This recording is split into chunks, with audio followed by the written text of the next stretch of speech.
So you most likely learned in school about the Black Death. That is what we now call the terrible pandemic that ravaged Europe during the mid-1300s, killing between 30 and 60% of the population and changing the course of world history forever. And while there are a few theories out there that it could have been anthrax or some Ebola-type virus, the general consensus based on archaeological evidence and the historical record is that it was the bacterium Yersinia pestis, that is, the bubonic plague, which causes flu-like symptoms followed by painful swellings around the lymph nodes, followed eventually by death. You probably also learned that the disease was spread by rats infected with oriental rat fleas. In fact, according to one historical account, the whole thing started when 12 Genoese ships filled with men and rats infected with the bubonic plague landed in Sicily in October of the year 1347.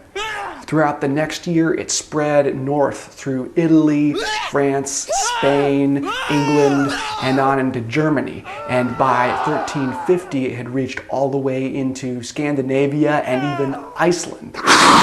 While the first outbreak of the Black Death disappeared from Europe by the mid-1350s, it reemerged again and again and again over the next several centuries in Europe, presumably kept alive in rat populations and then transmitted back to humans.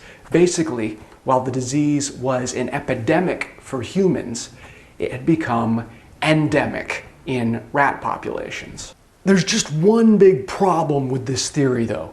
There is really no evidence of Yersinia pestis, that is the bubonic plague, being endemic to rat populations in modern Europe. And by all historical accounts, the Black Death was just as deadly to rats as it was to people.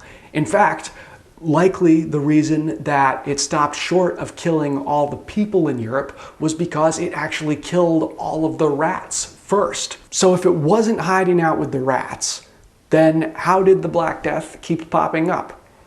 Well, in 2014, a group of scientists looked at thousands and thousands of georeferenced plague outbreaks throughout the Middle Ages. And then they compared them to tree ring growth patterns thousands of miles away in Central Asia, where the bubonic plague is known to be endemic to certain species of gerbil. What they found was that whenever there was a wetter, warmer, more plague-friendly year in Central Asia, just about exactly 15 years after that, there would be a bubonic plague outbreak, that is a Black Death outbreak, in Europe, thousands and thousands of miles away.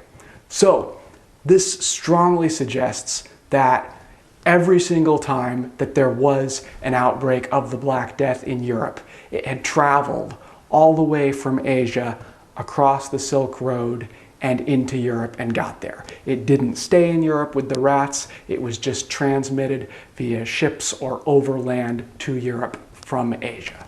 So, while rats, just like people, may have transmitted and ultimately died from the Black Death, if you're looking for somebody to blame for the pandemic that tore asunder the social fabric of medieval Europe and forever changed the course of world history, you should probably thank this guy, the gerbil.